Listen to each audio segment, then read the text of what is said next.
Hello दोस्तों, welcome my YouTube channel. दोस्तों, आज आप सबके लेकर आए हैं यूपी ट्रिपल पेट 2025 के लिए मोस्ट इम्पॉर्टेंट मॉडल पेपर। तो आप सब यदि नए हैं तो चैनल को सब्सक्राइब कर लीजिए और वीडियो को लाइक, ठीक है, और वीडियो को अपने दोस्तों के साथ शेयर ज़रूर करें। तो आपका टाइम वेस्ट ना करते हुए चलते हैं। पहला क्वेश्चन क्या है कि निम्नलिखित में से किस बौद्ध ग्रंथ में संघ जीवन के नियम प्राप्त होते हैं। अच्छा, आप सब जानते हैं कि बौद्ध धर्म में 3 प्रकार के पिटक थे ना। एक तो था एक कौन कौन था, एक तो विनय पिटक था, एक अभिधम्म पिटक, एक था सुत्त पिटक। जो विनय पिटक था, इसी में जो बौद्ध जो ग्रंथ था ना, इसी में क्या है, संघ जीवन से संबंधित नियम, दैनिक जीवन से संबंधित नियम सब इसी में वर्णन किया गया है। किसमें? विनय पिटक में, ठीक है।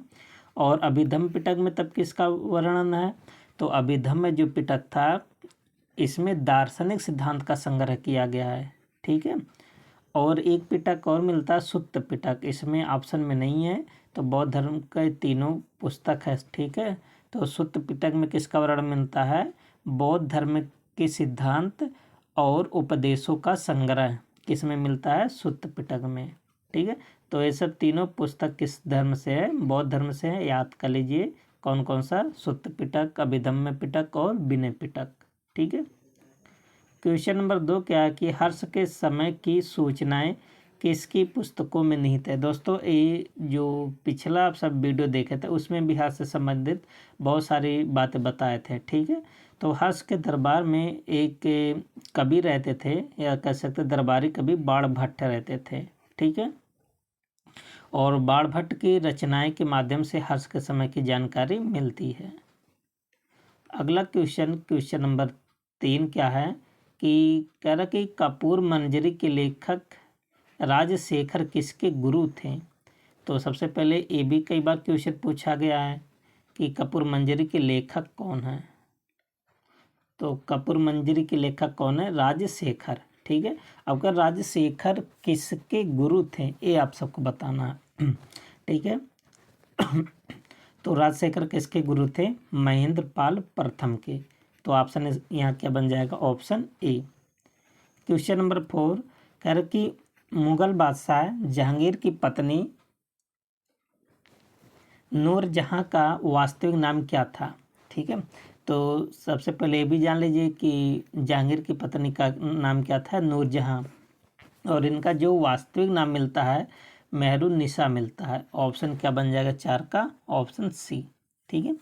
तो आप सबको बता दें कि जहांगीर की पत्नी का जन्म और प्रारंभिक जो जानकारी है ना, एक पुस्तक है, पुस्तक का नाम है इकबाल नामा ए जहांगीरी। ये जो पुस्तक है इकबाल नामा ए जहांगीर, इसकी रचना कौन किए थे? तो आप बताएंगे मुअद्दमीद ने किए थे, मोहम्मद मुअद्दमीद खान ने किए थे। और इसी पुस्तक की जानकारी किसके बारे में मिलती है? नूरजहां के बारे में, ठीक है।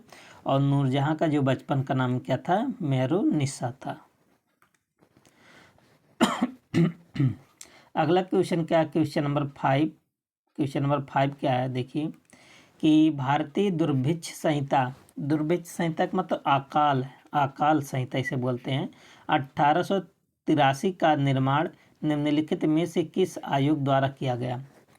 तो इस समय भारत में बहुत ज़्यादा अकाल पड़ा था, ठीक है। इसी को तो उसी के लिए अकाल संहिता का निर्माण किया गया। तो इसका निर्माण कौन किया था? स्ट्रेची आयोग के माध्यम से अकाल संहिता बना, ठीक है। आपको बता दें कि जो रिचर्ड स्ट्रेची की अध्यक्षता में 1878 में 1878 में ही अकाल आयोग का गठन किया गया, ठीक है। और इसके समय में बम्बई हो गया, मद्रास, हैदराबाद, पंजाब, मध्य प्रदेश, ये सब जगह पर क्या पड़ा था? बहुत भयानक अकाल पड़ा था। और इसी को देखते हुए अकाल आयोग का गठन कब किया गया? 1878 में, ठीक है। फिर यही जाके आगे ये बन गया। क्वेश्चन नंबर 6 क्वेश्चन नंबर बहुत इम्पॉर्टेंट है, कई बार क्वेश्चन पूछा गया है कि निम्नलिखित नेताओं में से किसने क्रांतिकारी संगठन अभिनव भारत समाज की स्थापना किया। तो किसने किया था? तो आपको बता दें वीडी सावरकर, विनायक दामोदर सावरकर। सबसे पहले बता दें कि 1899 में एक संगठन बना था मित्र मेला। कौन सा बना? मित्र मेला, ठीक है। और यही इसके मतलब स्थापना किए थे विनायक दामोदर सावरकर ने। फिर यही मित्र मेला आगे चल करके 1904 में अभिनव भारत बन गया। क्या बन गया? अभिनव भारत। तो मित्र मेला आगे चल करके 1904 में क्या बन गया? अभिनव भारत, ठीक है। और इसका जो क्षेत्र था अभिनव भारत का, ठीक है, ये जो सक्रिय था महाराष्ट्र और मध्य प्रदेश के क्षेत्र में ज़्यादातर सक्रिय था। और इस अभिनव भारत से एक लोग जुड़े थे, इम्पॉर्टेंट है। अभिनव भारत से एक लोग कौन जुड़े थे? तो उनका नाम था अनंत लक्ष्मण कान्हरे। तो अनंत लक्ष्मण के नाम से आप सब याद कर लीजिए।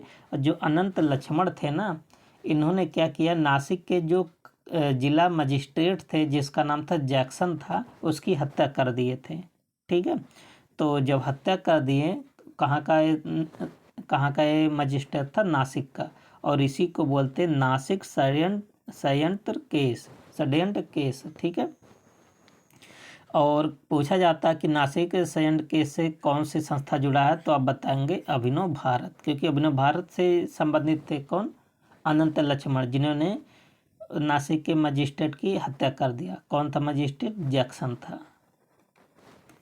क्वेश्चन नंबर 7 क्या है? निम्नलिखित व्यक्तियों में से किसने इरविन तथा गांधी को दो महात्मा कहा है? बहुत इंपॉर्टेंट क्वेश्चन है। तो गांधी और इरविन समझौता, सबसे पहले ये जान लीजिए, गांधी और इरविन के बीच समझौता कब हुआ था? 5 मार्च 1931 को। कब? 5 मार्च 1931। ये कहाँ पर हुआ था? दिल्ली में हुआ था, इसलिए इसे दिल्ली पैक्ट के नाम से भी जाना जाता है। ध्यान देना, गांधी इरविन समझौते को और क्या बोलते हैं? दिल्ली पैक्ट, ठीक है। और इसी के दौरान जो ये दिल्ली पैक्ट गांधी इरविन के बीच हुआ था, इसी की सफलता को देखते हुए जो एक लोग थे, कौन थे? सरोजिनी नायडू ने दोनों को, मतलब गांधी जी को और इरविन को, दो महात्मा की संज्ञा दी, ठीक है। तो देखिए सरोजिनी नायडू इस ऑप्शन में नहीं, तो ऑप्शन क्या बन जाएगा? ई बन जाएगा। और इसके अतिरिक्त ये पूछा जाता है कि गांधी इरविन समझौता का आलोचना किसने किया था, ठीक है। मोस्ट इम्पॉर्टेंट है, जो दोनों के बीच समझौता हुआ था, इस समझौते का आलोचना भी हुआ था। और आलोचना कौन करने वाले थे? एक तो थे सुभाष चंद्र बोस और एक थे जवाहरलाल नेहरू। इन दोनों लोगों ने गांधी इरविन के बीच जो समझौता हुआ था, इसकी आलोचना किया। आलोचना किस प्रकार से किए थे? तो पंडित जवाहरलाल नेहरू और सुभाष चंद्र बोस ने यह कहकर आलोचना किया कि गांधी जी ने पूर्ण स्वतंत्रता के लक्ष्य को बिना ध्यान में रखे ही समझौता कर लिया। ये सब बातें किसने किया? दोनों लोग ने इसकी आलोचना किया था। और इसकी और प्रशंसा कौन किए थे? एक थे एम के जोशी ने क्या कहा था? एम के जोशी ने कहा था कि भारत के संवैधानिक इतिहास में युग परिवर्तक घटना यह रहा, ठीक है। तो ये सबका स्टेटमेंट तीन लोग का स्टेटमेंट आप सबको याद होना चाहिए। क्वेश्चन नंबर 8 कह रहा कि निम्नलिखित में से किसने भारत छोड़ो प्रस्ताव का प्रारूप तैयार किया? देखिए यहाँ से बहुत बारीकी से आप सबको ध्यान देना है।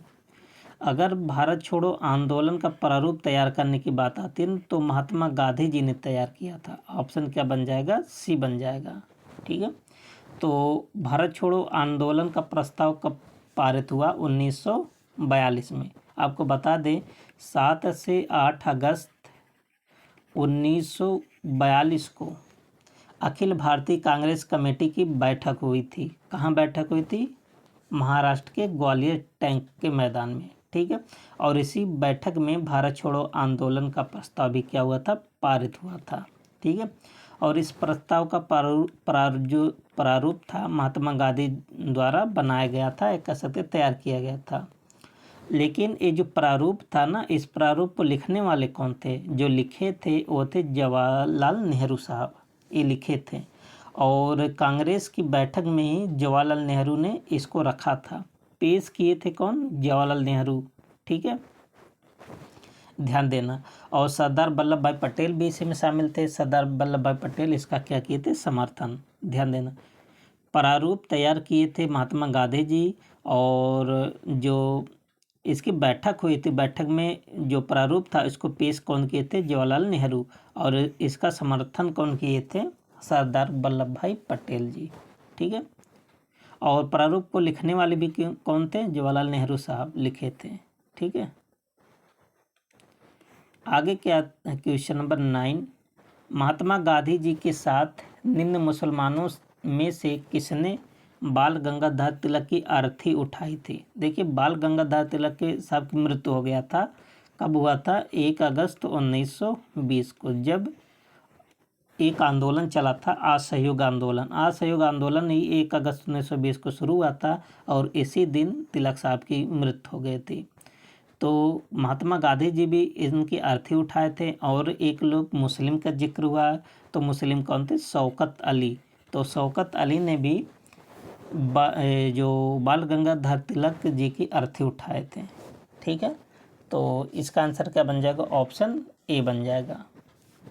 अगला क्वेश्चन, क्वेश्चन नंबर 10। देखिए, क्वेश्चन नंबर 10 क्या है कि ब्रिटिश सरकार ने इसे कांग्रेस विद्रोह की संज्ञा दी, जबकि कांग्रेस ने इसे सरकार द्वारा लोगों को असहज तनाव में रखने की सहज प्रतिक्रिया बताया।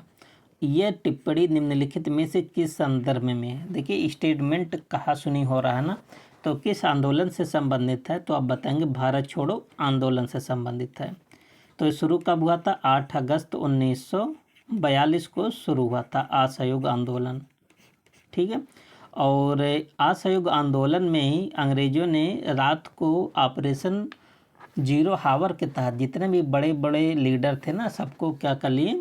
नज़रबंद कर दिए, जेल में बंद कर दिए। ठीक है, और असहयोग आंदोलन क्यों शुरू हुआ था? अगर आप सबसे रीजन पूछा जाए तो आप बताएंगे क्रिप्स मिशन जब फेल हो गया था, तो इसी के बाद कांग्रेस ने 8 अगस्त 1942 को भारत छोड़ो आंदोलन का प्रस्ताव को पास किया था। ठीक है, और इसी आंदोलन में ये स्टेटमेंट कहा गया था। क्वेश्चन नंबर 11 कह रहा कि निम्नलिखित में से किसे यूरोप की तेल राजधानी कहा जाता है? ध्यान देना, यूरोप की क्या कहा जाता है? तेल राजधानी। तो किसको बोला जाता है यूरोप की तेल राजधानी? एबरडीन को बोला जाता है। ऑप्शन क्या बन जाएगा? बी। एबरडीन किस देश में है? तो आप बताएंगे स्कॉटलैंड का एक शहर है एबरडीन। ठीक है, तो ऑप्शन यहाँ क्या बन जाएगा? B. Question number 12 statement based question है। ठीक है, ऐसे भी आप सबके पेपर में देखने को मिल सकता है क्वेश्चन। ठीक है, तो पहला क्या कह रहा है कि कथन क्या है कि भारत के उत्तरी मैदान में जाड़ों में कुछ वर्षा हो जाती है। बिल्कुल बात सही। आप सब देखते होंगे कि जो नॉर्थ भारत होता है उत्तरी भारत होता है ना, यहाँ पर ठंडियों में बारिश हो जाता है। क्या किसके कारण बारिश होता है? पश्चिमी विक्षोभ के कारण होता है। जो गेहूं की फसलों कह सकते हैं, जो रबी की फसलें होती हैं ना, उसके लिए अमृत का काम होता है। तो असरसन तो सही है, कथन सही है। रीजन क्या है कि जाड़ों में उत्तर पूर्वी मानसून सक्रिय होते हैं। देखिए, जाड़ों में उत्तर पूर्वी मानसून सक्रिय होते हैं। उत्तर पूर्वी, इसकी बात कर रहा है ना, उत्तर पूर्वी मानसून सक्रिय होते हैं।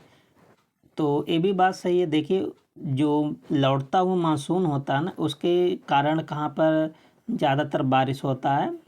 तमिलनाडु के तटीय क्षेत्र में, यहाँ पर सबसे ज़्यादा बारिश होता है।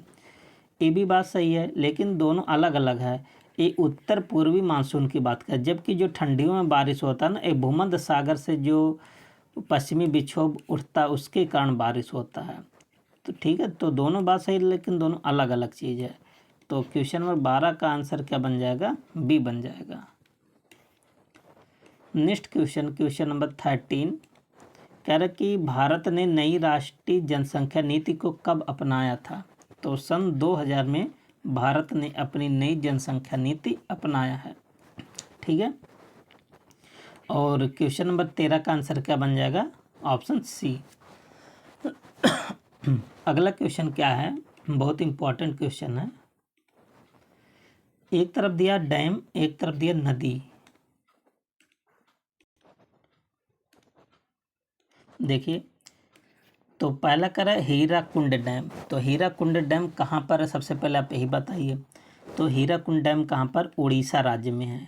ठीक है। और 21 नदी पर बना है, तो आप बताएंगे महानदी पर बना है। तो 21 पर जाएगा, 4 पर। ठीक है। और तिलैया डैम, ये तिलैया डैम कहाँ पर, ये झारखंड में है। ठीक है। और तिलैया डैम किस नदी पर बना है, बराकर नदी पर। ऑप्शन किस पर जाएगा, 1 पर। और सरदार सरोवर डैम कहाँ पर, आप जानते हो गुजरात में है। और किस नदी पर बना है, नर्मदा नदी पर। और नागार्जुन डैम एक किस नदी पर बना है, कृष्णा नदी पर। और एक किस राज्य में नागार्जुन डैम, तो आप बताएंगे आंध्र प्रदेश में है। ठीक है। तो इस प्रकार से इसका आंसर क्या बन जाएगा, 4, 1, 2, 3। तो देखिए 4 से अगर केवल आप सबका पहला ही आता तो तुरंत आंसर आ जाता। जितने बड़े क्वेश्चन होते हैं ना उतने आसान भी होते हैं। तो कभी कभी ये भी पूछ लेगा कि कौन सा डैम किस प्रदेश में है। ठीक है।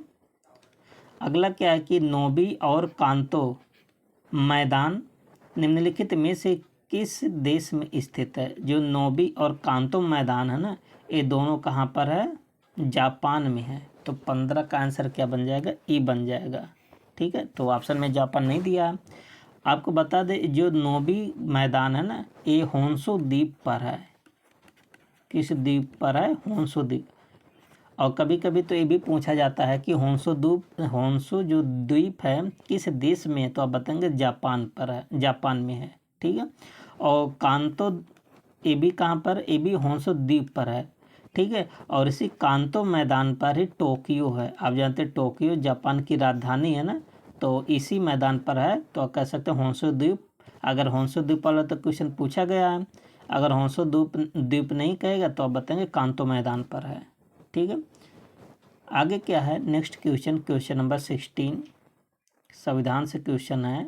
बहुत अच्छा क्वेश्चन है। देखिए, संविधान के किस अनुच्छेद द्वारा प्रत्येक नागरिक के लिए संविधान का अनुपालन करना और उसके आदर्शों, संस्थाओं और राष्ट्रीय ध्वज, राष्ट्रगान के लिए सम्मान प्रदर्शित करना एक कर्तव्य घोषित किया। मतलब ये सब किस आर्टिकल में कहा गया है। तो 16 का ऑप्शन क्या बन जाएगा, डी। 51 के ए में, या कह सकते 51 के का में कहा गया है। ठीक है। तो आप सबको बता दें जो 42वां संविधान संशोधन किया गया था ना, इसके माध्यम से यह आर्टिकल जोड़ा गया था, जो कि मूल कर्तव्य में इस सब का जिक्र है। क्वेश्चन नंबर 17 कह रहे कि निम्न में से कौन सा पद केवल संसाधात्मक शासन व्यवस्था प्रणाली में ही पाया जाता है। तो कौन सा केवल इसमें पाया जाता है, संसाधात्मक शासन प्रणाली में। तो 17 का ऑप्शन बन जाएगा कौन सा, प्रधानमंत्री। ठीक है। तो ऑप्शन क्या बन जाएगा, सी बन जाएगा। क्वेश्चन नंबर 18 भारतीय संघवाद बल देता है।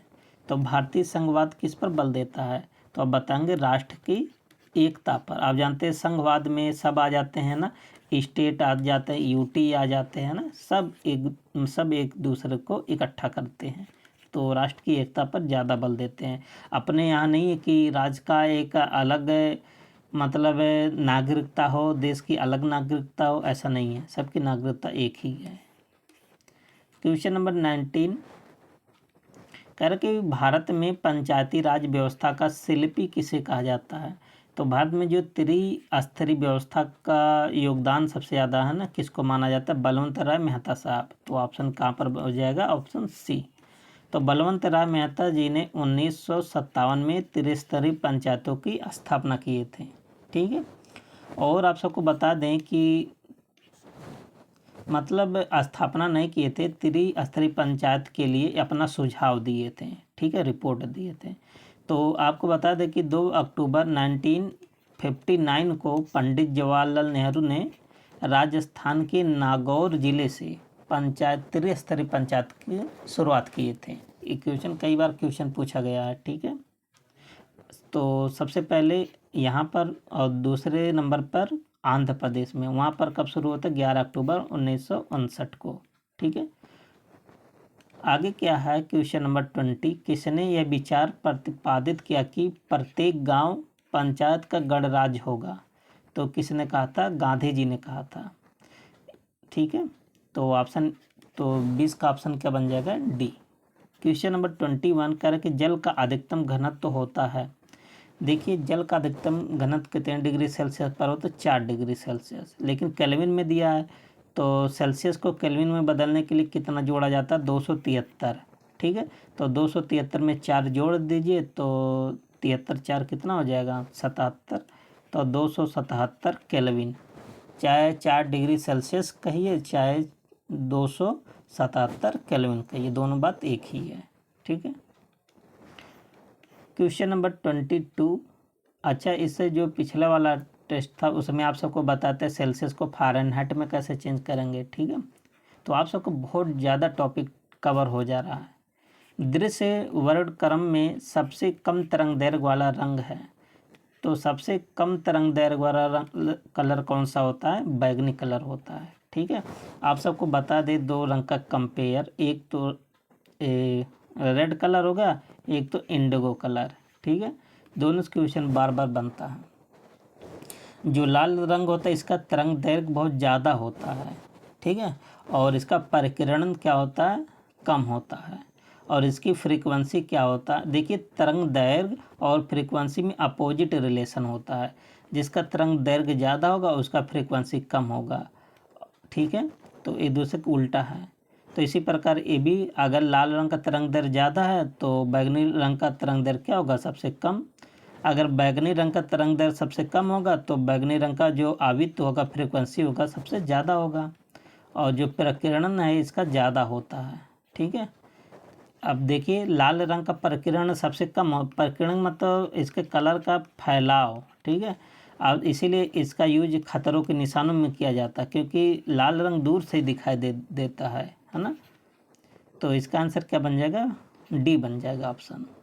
अगला क्वेश्चन नंबर 23 कह रहा है कि किण्वन की प्रक्रिया निम्नलिखित की अनुपस्थिति में की जाती है। किसकी अनुपस्थिति में किण्वन की प्रक्रिया होती है? तो 23 का आंसर आप सब बताएंगे, ऑक्सीजन की उपस्थिति में होती है, ठीक है। देखिए किण्वन के माध्यम से जैसे ब्रेड बनता है, बिस्कुट बनता है, दही का जमना, सिरका का बनना, ये सब किण्वन प्रक्रिया से होकर सब गुजरता है। क्वेश्चन नंबर 24, मानव रक्त की पीएच वैल्यू क्या होता है? देखिए सबसे पहले पीएच वैल्यू आपको बता दें, पीएच वैल्यू 7 और कुछ वैल्यू 7 से कम होता है, 7 से ज़्यादा होता है।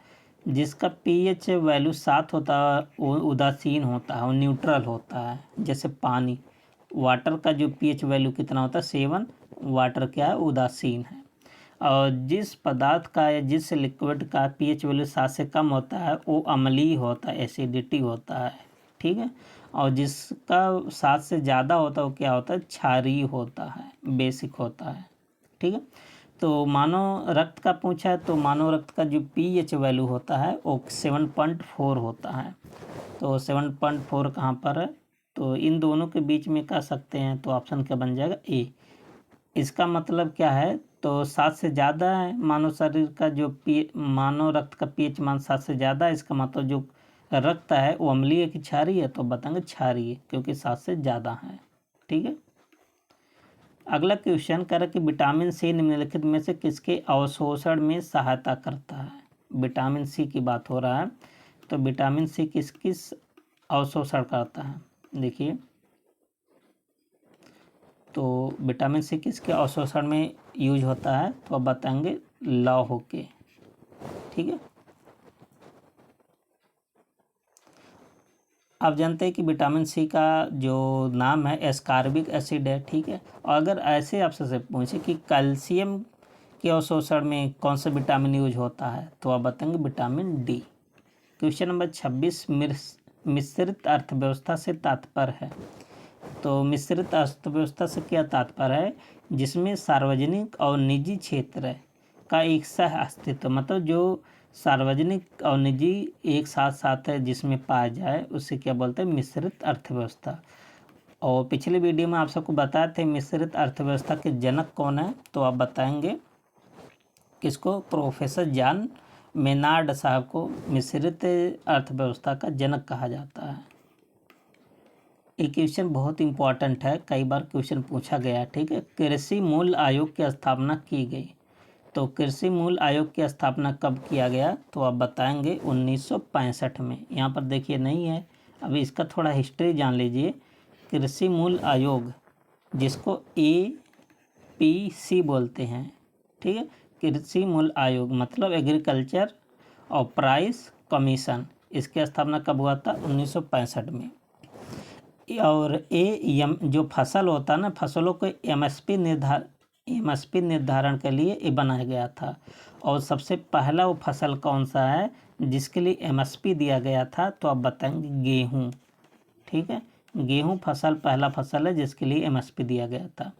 फिर यही APC आगे चलकर 1985 में इसका नाम चेंज कर दिया गया। ठीक है, और नाम चेंज करके इसका नाम क्या बना दिया गया, CACP कर दिया गया। तो CACP कब बना, 1950 से। CACP का मतलब तो आप कह सकते हैं कृषि लागत एवं मूल्य आयोग। CACP का मतलब कृषि लागत एवं मूल्य आयोग कब बना, 1985 में। यही चीज़ है, APC 1985 में CACP बना है।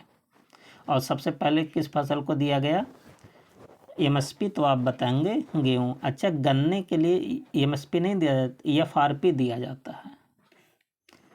क्वेश्चन नंबर नेक्स्ट, भारत में आयकर है, तो भारत में आयकर क्या है, अब ये सब मिलाकर सबको क्या बना देगा, GST। ठीक है, तो भारत में आयकर क्या चीज़ है, प्रत्यक्ष और प्रगतिशील एक प्रकार का कर है। ठीक है, आगे क्या है, क्वेश्चन नंबर 29। देखिए 29 क्या है कि ऋण एक का निर्माण करते हैं क्योंकि उन्हें एक निश्चित अवधि में ऋणदाता को वापस करना पड़ता है। तो ऋण क्या करते हैं, तो 29 का आंसर आप सब क्या बता रहे हैं, तो देयता है। ऐसा 5 नंबर का आपका इकोनॉमिक्स क्वेश्चन आएगा, तो इकोनॉमिक्स थोड़ा उटपटांग क्वेश्चन रहता ही है। ठीक है, आगे क्या है, क्वेश्चन नंबर 30, भारत सरकार का कौन सा विभाग न्यूनतम समर्थन मूल्यों की घोषणा करता है। ठीक है, अभी देखिए ऊपर आप सबको MSP के बारे में ऊपर सब बताए थे। ठीक है, और इसकी घोषणा कौन करता है ये भी बताते हैं। तो इसकी घोषणा कौन करता है, तो आप बताएंगे कृषि और सहकारिता विभाग। ठीक है, आगे क्या है, देखिए घोषणा कोई और करता है लेकिन निर्धारण कोई और, निर्धारण कौन करता है, CACP करता है, और घोषणा ये विभाग करता है। क्वेश्चन नंबर 31, निम्नलिखित में से कौन उड़ीसा की एक पारंपरिक पेंटिंग है। तो एक पेंटिंग आपसे पूछा जाता है मधुबनी, ये बिहार की है। ठीक है, और वर्ली कहाँ का है, ये महाराष्ट्र की है पेंटिंग। और जो पट्टचित्र है ना, ये कहाँ की है, एक उड़ीसा की है पेंटिंग, याद कर लेना। वर्ली महाराष्ट्र की है, जो कि वर्ली जनजाति से संबंधित है। और मधुबनी कहाँ से, बिहार से संबंधित है। और पट्टचित्र कहाँ से संबंधित है, उड़ीसा से। ठीक है, तो 31 का आंसर क्या आप बनाएंगे, ऑप्शन बी।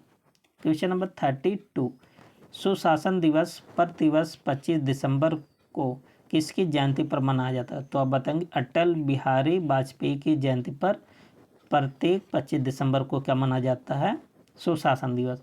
और ये सुशासन दिवस कब से मनाया जा रहा है, जब मोदी जी आए थे, मतलब 2014 से। ठीक है,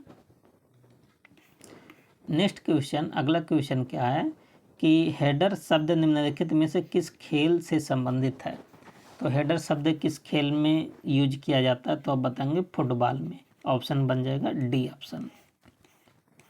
क्वेश्चन नंबर 34, क्वेश्चन नंबर 34 क्या है कि निम्नलिखित में से किस देश में शिवाला तेजा सिंह मंदिर नाम का प्राचीन हिंदू तीर्थ स्थल स्थित है। मतलब किस नाम से है, शिवाला तेजा सिंह मंदिर का प्राचीन हिंदू तीर्थ मंदिर स्थित है। तो ये कहाँ पर है, ये पाकिस्तान में स्थित है। ठीक है, जो कि सुर्खियों में था इसलिए पूछा जा सकता है।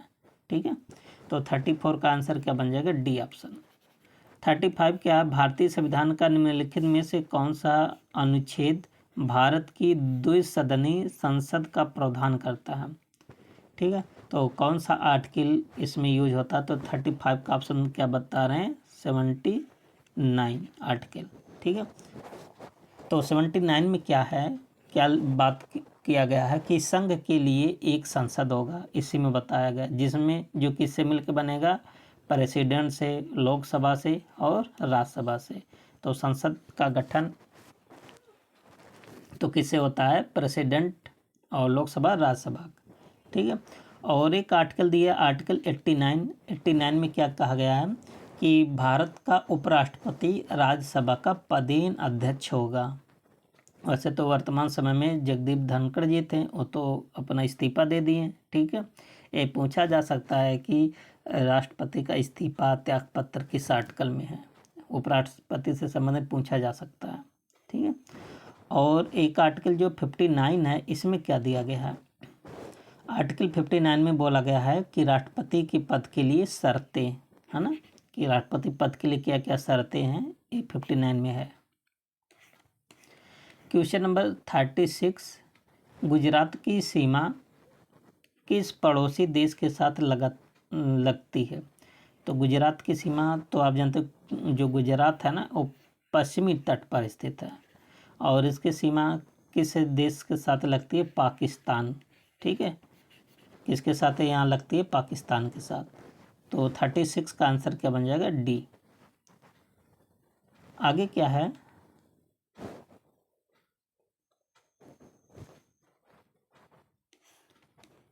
थर्टी सेवन क्या है? क्वेश्चन नंबर 37 कह रहा कि प्योंगयांग की राजधानी है। तो प्योंगयांग किसकी राजधानी? नॉर्थ कोरिया की राजधानी है। ऑप्शन क्या बन जाएगा? बी। ठीक है, और सऊदी अरबिया की राजधानी क्या है? रियाद है। इसकी राजधानी क्या है? रियाद। और चेक गणराज्य, इसकी राजधानी क्या है? तो आप बताएंगे प्राग है। ठीक है, त्रिनिदाद और टोबैको, इसकी राजधानी क्या है? तो आप बताएंगे पोर्ट ऑफ स्पेन, इसकी राजधानी है। आगे क्या है? क्वेश्चन नंबर 38, भारतीय संविधान के अनुच्छेद 80 के अनुसार राज्यसभा के सदस्यों की कुल संख्या से अधिक नहीं हो सकती। मतलब आर्टिकल 80 में बताया गया कि जो राज्यसभा के सदस्य ने अधिकतम कितने हो सकते हैं। तो राज्यसभा में अधिकतम कितने सदस्य हो सकते हैं? 250 सदस्य। ठीक है, और 21 आर्टिकल में कहा गया, आर्टिकल 80 में, और 250 में से 12 सदस्य ऐसे होते हैं जिसको प्रेसिडेंट मतलब राष्ट्रपति मनोनीत करते हैं। ऐसे व्यक्तियों को मनोनीत करते हैं जो कला, विज्ञान, साइंस, है ना, इन सब में, साहित्य में, इन सब में क्या हो, एकदम मास्टर माइंड हो, उनको क्या कहते हैं? राष्ट्रपति मनोनीत करते हैं। अगर 12 को मनोनीत करते हैं तो इसके बाद बचे कितना? 233 सदस्य। ठीक है, तो वर्तमान समय में अगर हम बात करें तो कुल कितने लोग हैं? 245 सदस्य हैं, जबकि अधिकतम की बात करेगा तो 250। ठीक है, आगे क्या है? क्वेश्चन नंबर 39, दक्षिण भारत का मैनचेस्टर है। तो दक्षिण भारत का मैनचेस्टर किसको बोला जाता है? कोयम्बटूर को। ये कहाँ पर है?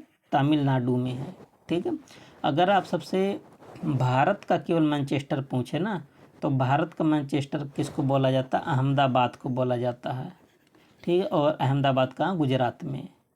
अगर ये आप सबसे पूछे कि उत्तरी भारत या उत्तर प्रदेश, दोनों का ये है, उत्तरी भारत और उत्तर प्रदेश का मैनचेस्टर किसको बोला जाता है?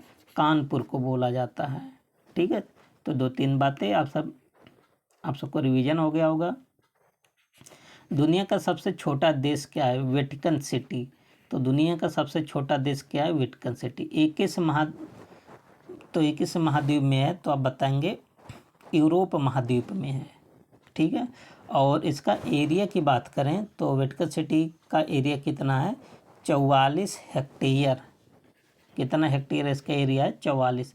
अगर एकड़ में हम बात करें तो इसका एरिया होगा 108.7 एकड़। ठीक है, तो एकड़ में चाहे याद कर लीजिए, चाहे वैसे हेक्टेयर में 44 हेक्टेयर। और ये कब इसको स्वतंत्रता मिला था, तो आप बताएंगे 1929 में ये स्वतंत्र हुआ। 41 क्या है देखिए, अब यहाँ से 5 क्वेश्चन बेसिक मैथ मिलेगा। निम्नलिखित में से किस विकल्प में भिन्नों को आरोही क्रम में व्यवस्थित, ये आप सबको कई बार बता चुके हैं। देखिए छोटा डाटा है तो आप क्रॉस मल्टीप्लाई करके निकाल सकते हैं, ठीक है। तो यदि आप सब हमारे पहले से वीडियो बने तो ये सब आप सब तुरंत कर लेंगे। तो 41 का जवाब सेट करेंगे तो क्या आएगा, ऑप्शन डी आएगा। क्वेश्चन नंबर 42, देखिए बहुत लोग ऐसे होंगे जो ऐसे पेपर में आ जाएगा, डायरेक्ट क्या करेंगे, गुणा ही करने भिड़ जाएंगे, मल्टीप्लाई ही गुणा करते करते 1-2 मिनट लगा देंगे। लेकिन आपको ऐसे नहीं गुणा करना है। देखिए कितनी बार 6, तो आप बताएंगे 5। देखिए 1 2 3 4 5 बार है ना, तो 6 को कितनी बार लिखेंगे, 5 बार। आप सबको ट्रिक बता देते हैं। देखिए 9,999 इसको लिख सकते हैं 10,000 -1। अच्छा अगर 10,000 में से 1 घटाएंगे तो यही तो आएगा 9,999। अब इसका आप क्या कर लीजिए, गुणा कर लीजिए, मल्टीप्लाई, ठीक है। तो अगर 10,000 में गुणा करेंगे तो इसके आगे आप क्या कर लीजिए, उतना जीरो चिपका दीजिए, गुणा हो गया। कितना 5 जीरो हो गया ना, 3 जीरो चिपका दीजिए, ठीक है। और माइनस इसका यहाँ गुणा करेंगे तो 1 में गुणा करेंगे वही आएगा, ठीक है। अब आप सबको देखिए घटाव केवल करना है। 10 में से 6 जगह 4, इकाई अंक पर 4 तो सब में आ रहा है, ठीक है। तो घटा तो आप सब कर लेंगे। तो 42 का आप सब क्या बता रहे हैं, तो 42 का क्या आंसर आएगा, डी आ जाएगा, ठीक है। आगे क्या है नेक्स्ट क्वेश्चन,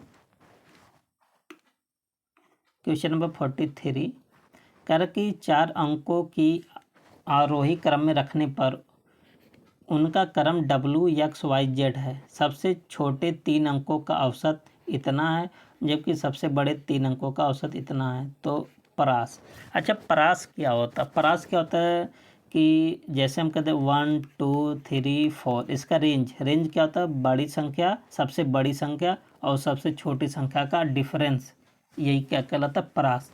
जैसे 4 में से 1 घटाएंगे कितना आएगा, 3। तो इस संख्या का, इस डाटा का रेंज कितना आएगा, 3। तो परास पूछा जा सकता है रेंज, तो बड़ी संख्या डिफरेंस छोटी संख्या, ठीक है। तो अगर ये आरोही क्रम में दिया गया ना, आरोही मतलब बढ़ते क्रम में, तो इसका मतलब सबसे छोटा W होगा और सबसे बड़ा संख्या कौन सा होगा, Z होगा, ये तो होगा,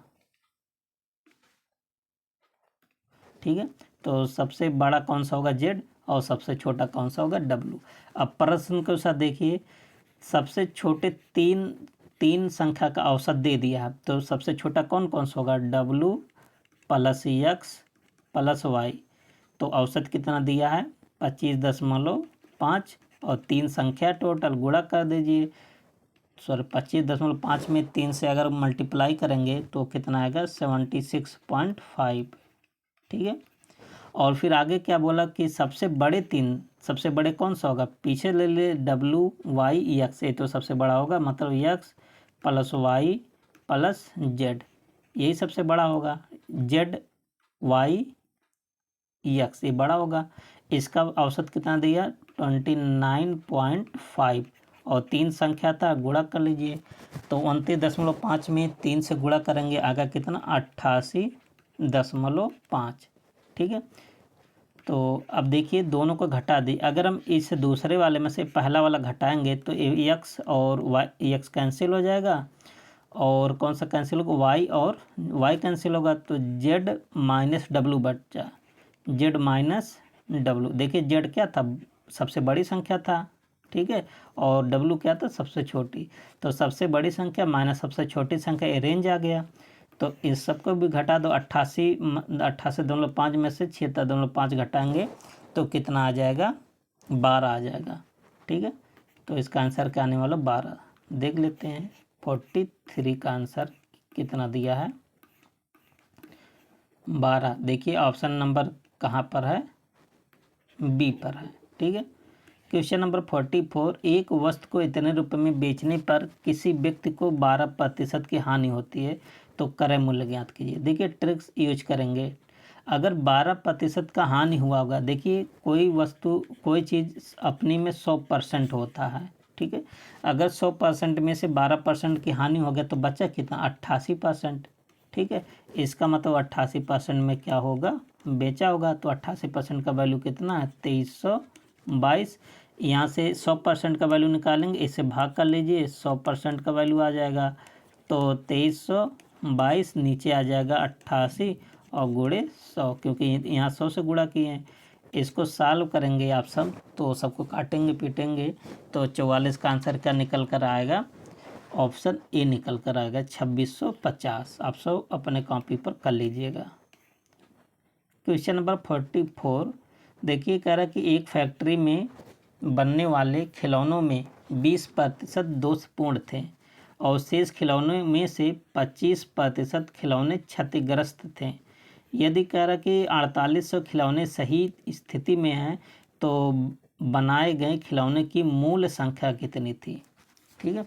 अच्छा 20% का मतलब क्या होता है, 1/5, 20×500 और 25% का वैल्यू क्या होता है, 1/4, ठीक है।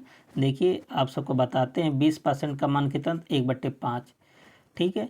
अगर कोई संख्या सबसे पहले फ्रैक्शन में 1 कंप्लीट होता है, ठीक है।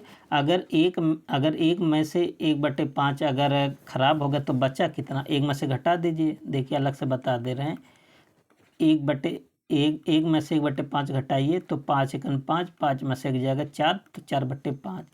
इसका मतलब अगर 20% खराब हो गए तो अभी सही सही खिलौने कितने बचे हैं, 4/5 बचे हैं, ठीक है।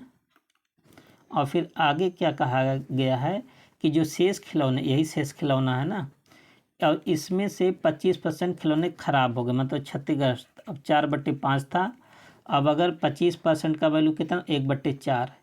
अगर 1/4 में तो क्षतिग्रस्त कितना हो गया, 4×4, 4 में से एक जगह 3, 3/4। इसका तो अभी भी यहाँ पर कितना बचा है, 3/4 बचा है। तो 4 से 4 क्या हो गया है, कैंसिल हो गया, तो कितना बचा, 3/5। अब यही एकदम शेष बचा है। अब इसी का वैल्यू कितना दे दिए, 4800 हो गया। अगर देखिए 3/5 का वैल्यू 48 से 3 से काट दीजिए तो कितनी बाजेगा, 16 बार। तो यहाँ से एक का वैल्यू 1600 में 1 से गुणा करेंगे तो 16×5 80, तो कितना आ जाएगा, 8000 आ जाएगा, ठीक है। तो आप ऐसे लगा सकते, बहुत सारा तरीका लगाने का, आप सबकी मर्जी। किसी विशेष कूट भाषा में इसको इतना लिखा गया है तो उसी कूट भाषा में एक ही देखिए दिया है। तो इसमें क्या किया गया है, -1 +1 -1 +1। जैसे 3 में से एक जाएगा 2, और 18 में एक जोड़ेंगे 19, 21 में से एक जाएगा 20, ठीक है।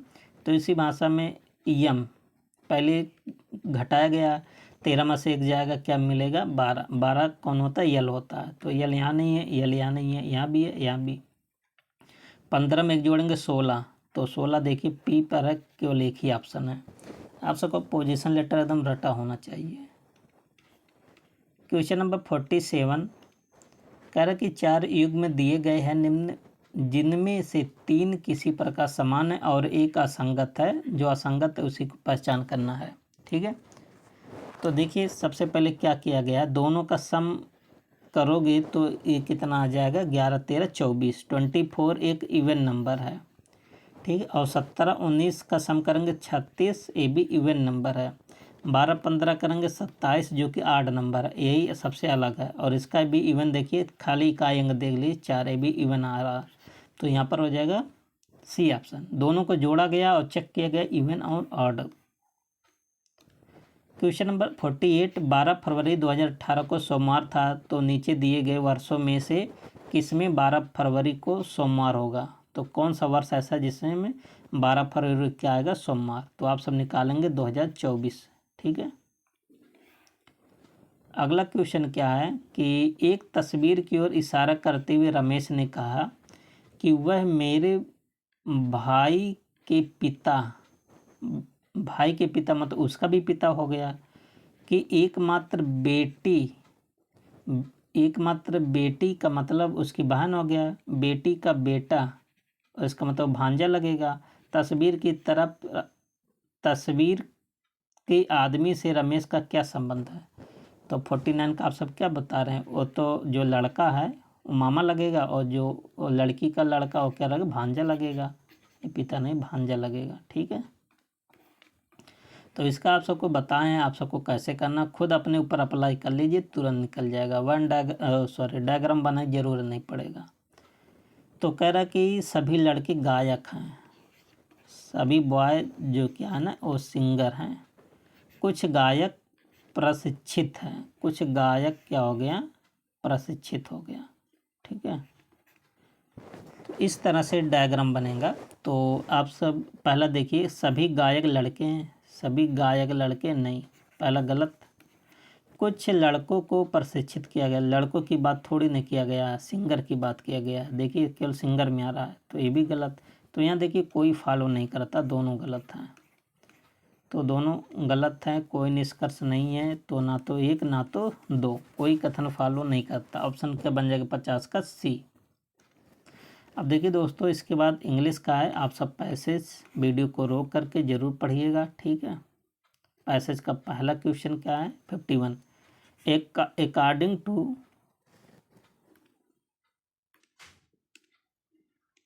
देखिए तो according to the passage we visit zoo, है ना। तो पैसेज के अनुसार वी विजिट जू, जू मतलब चिड़ियाघर। तो 51 का आंसर आपका आप सब क्या बता रहे हैं कि to spend a day out for fun and excitement. तो ऑप्शन क्या बन जाएगा सी।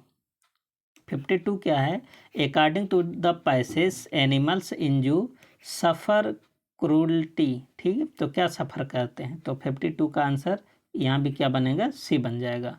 ठीक है, by being kept in artificial environment, क्योंकि जायज़ बात है।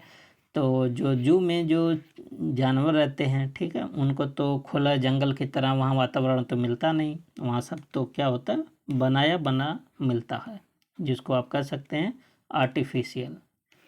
Select the most appropriate synonyms of the given word. तो रिन्यूवेलेंट का सिनोनिम्स क्या बन जाएगा, तो आप बताएंगे। तो जेनरस, ऑप्शन क्या बन जाएगा डी बन जाएगा। अगला क्वेश्चन क्या है, question number next question number 44 कि fill in the blank with the most appropriate word. Second hand और फर्नीचर हियर एट, यहाँ तो क्या आप सबका फिल होगा तो आप भरेंगे कौन सा, इज सोल्ड। ठीक है, और इंग्लिश का लास्ट क्वेश्चन क्या है कि select the most appropriate option to fill in the blank. The duck had capacity but his life was so, यहाँ पर क्या भरा जाएगा, तो आप बताएंगे 55 का option A lived. Question number 56, तो विसर्ग संधि है, तो सर विसर्ग संधि है, तो विसर्ग संधि इसमें से कौन सा कर विसर्ग संधि है। ठीक है, तो 56 का, तो पहला ही विसर्ग संधि निष्काम का क्या होगा, निह प्लस काम, निष्काम। ठीक है, और संयोग में कौन सा संधि है, तो इसमें व्यंजन संधि, सम प्लस योग संयोग। ठीक है, और सदियों में कौन सा संधि है, वृद्ध संधि, तो सदा प्लस योग। ठीक है, और ग्रीस में कौन सा संधि है, दीर्घ संधि, तो गिरी प्लस ईस। तो इसका ऑप्शन क्या बन जाएगा पहला। 57 क्या है, निम्नलिखित में से एक शब्द सूर्य का पर्यायवाची नहीं है। कौन सा सूर्य का नहीं है, तो देखिए पतंग, आदित्य, मातंग और दिन का सब सूर्य के पर्यायवाची हैं, तो इनमें से कोई नहीं होगा, तो ये सब सूर्य के पर्यायवाची हैं। और क्या क्या सूर्य के पर्यायवाची होते हैं, भास्कर होता है, दिवाकर, अर्क है, तारणी भी होता है, सविता भी होता है, भानु होता है, रवि होता है, हंस होता है, अंशुमाली होता है। ठीक है, ये सब सूर्य के पर्यायवाची हैं, और बाकी तो ऑप्शन में दिया गया। अगला क्वेश्चन कर कि दिन और दीन शब्द युग्म का सही, दिन का मतलब क्या होता है दिवस, है ना, तो दिन का मतलब होता है गरीब, तो पहला ही सही हो जाएगा 58 का। जो दिखाई ना दे उसे क्या बोलते हैं, जो जो दिखाई ना दे उसको क्या बोला जाता है, जो दिखाई ना दे उसको अदृश्य बोला जाता है। यहाँ बहुत लोग क्या नेत्रहीन पर लगा देंगे, तो ऑप्शन क्या बन जाएगा, ई। ठीक है। और जिसकी मृत्यु ना हो उसको क्या बोला जाता है, अमर बोला जाता है। ठीक है। और जो नेत्र से विहीन हो, मतलब जिसको नेत्र से दिखाई ना देता, उसको क्या बोला जाता है, नेत्रहीन बोला जाता है। ठीक है। और एक है जिसका अंत ना हो उसको क्या बोला जाता है, अनंत बोला जाता है। और जिसमें प्राण ना हो उसको निष्प्राण बोला जाता है। तो सब ऑप्शन आप सबको समझ में आया होगा। आगे क्या है, क्वेश्चन नंबर 60, आलोचना करना के अर्थ हेतु उचित मुहावरा दिए हुए विकल्पों में से कौन सा है, मतलब जिसका मीनिंग हो आलोचना करना। तो 60 का आंसर क्या हो जाएगा, टीका टिप्पणी करना का मतलब क्या होता है, आलोचना करना। दोस्तों इसके बाद हिंदी का पैसेज है, आप सब वीडियो को रोक करके पैसेज को जरूर पढ़िएगा। ठीक है, तो आप सबको और कॉन्फिडेंस मिलेगा। ठीक है। कह रहा कि उपयुक्त शीर्षक दीजिए, जो पैसेज है उस पैसेज का शीर्षक क्या है। तो आप बताएंगे प्रसन्नता एक वरदान है, प्रसन्नता। क्वेश्चन नंबर 62, हंसी भीतरी आनंद का बाहरी चिन्ह है, आशय स्पष्ट कीजिए। इसका मतलब क्या कि हंसी भीतरी आनंद का बाहरी चिन्ह है, इसका मतलब क्या है, इसका मीनिंग क्या है।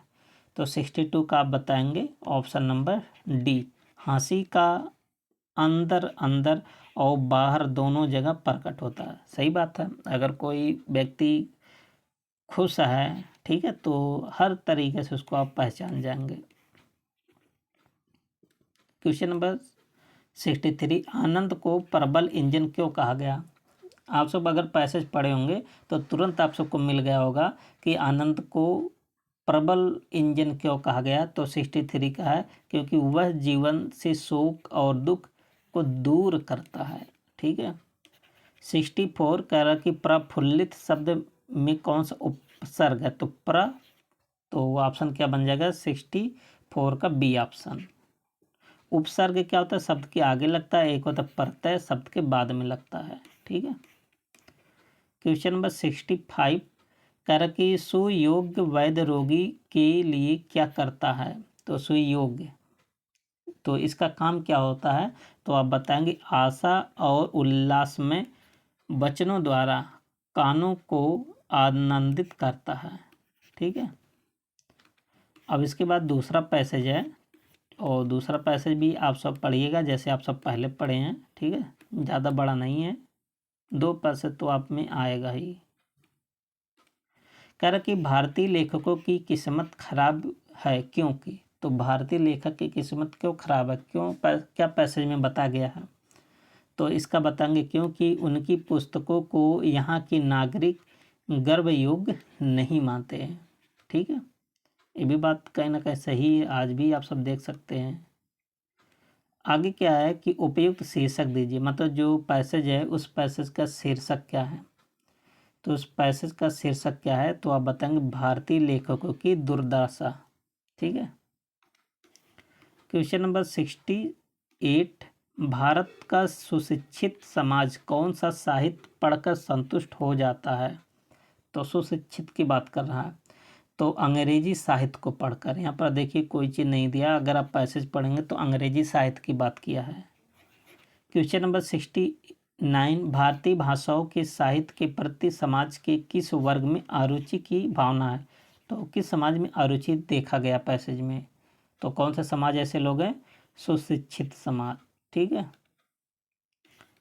और हिंदी का लास्ट क्वेश्चन क्या है कि भारतीय भाषाओं के लेखक अमेरिकी, यूरोपीय तथा चीन, बर्मा, जापान के लेखकों से भी हीन है। क्यों हीन है, क्यों, रीजन बताना है। तो क्योंकि उनके साहित्य को भारत के सुशिक्षित लोग नहीं पढ़ते हैं। ठीक है, ऑप्शन क्या बन जाएगा, ए। जबकि और सब जगह विदेशों में देखा जाए ना तो वहाँ सब बहुत ज़्यादा पढ़ते लिखते हैं। दोस्तों अब इसके बाद देखते हैं करंट अफेयर 10 क्वेश्चन।